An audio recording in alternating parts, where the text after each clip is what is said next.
తీర్పును స్వాగతిస్తున్నాం. BRS working president KTR. చారిత్రాత్మక తీర్పు,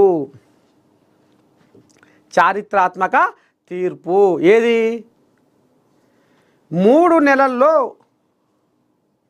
తెలంగాణ స్పీకర్ గారు 3 నెలల్లో ఈ ఫిరాయింపు ఎవరైతే ఎమ్మెల్యేలు ఉన్నారో వాళ్ళ మీద మరి నిర్ణయం తీసుకో అనేది ఇప్పుడు సుప్రీంకోర్టు చారిత్రాత్మక తీర్పు ఇచ్చింది.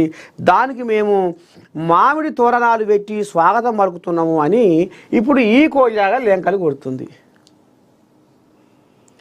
వచ్చే వచ్చే వచ్చే వచ్చే ఉప ఎన్నికలో రేపో మాపో మూతి కాడికి వచ్చి కూసున్నాయో, ఎప్పుడెప్పుడు ఎప్పుడు అని ఎదురు చూస్తున్నామో, ఉప ఎన్నికలు ఎప్పుడని ఎదురు చూస్తున్నామో.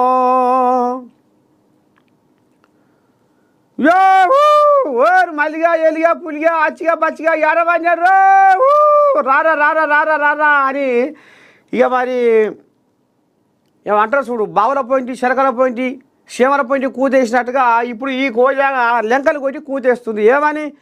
వచ్చే వచ్చే వచ్చే వచ్చే వచ్చే తెలంగాణలో అసెంబ్లీ ఎలక్షన్లు, అది మన ఉప ఎన్నికలు మళ్ళీ రాబోతున్నాయి.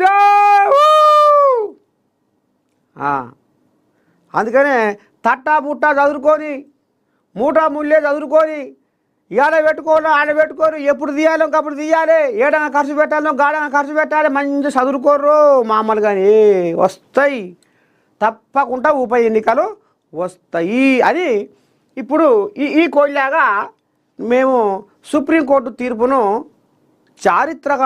చారిత్రాత్మక తీర్పుగా మేము గౌరవిస్తున్నాము, పబ్బతి పడుతున్నాము అని ఇప్పుడు ఈ కోయిలాగా లెంకలు కొడుతుంది, సంకలు కూడా గుద్దుకుంటుంది వస్తాయి ఏమో ఉప ఎన్నికలని. కానీ మరి ఇప్పుడు కాంగ్రెస్ కోయిలాగా ఏమంటున్నాయి అయ్యా అంటే ఇక నేను చెప్పుడు ఎందుకు, వాళ్ళతోనే చెప్పిద్దాం.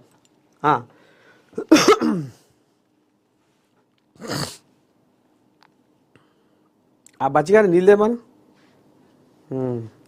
ఇప్పుడు కాంగ్రెస్ కోయిలాగలు ఏమంటే ఒక్కసారి మనము ఇందాం.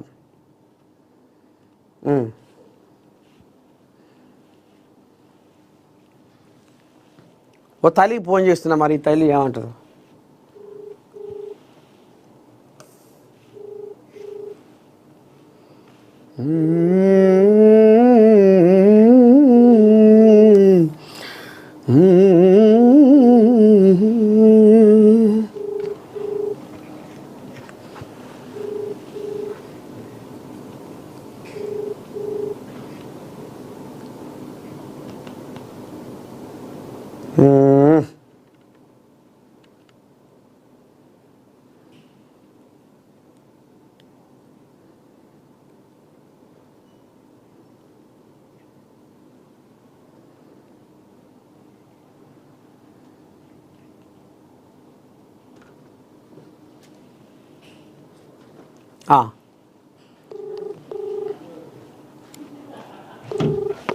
అయితే ఇంకా కూడా ఈ కోయిలాగా ఏమన్నదో ఒక్కసారి మనము చూద్దాం.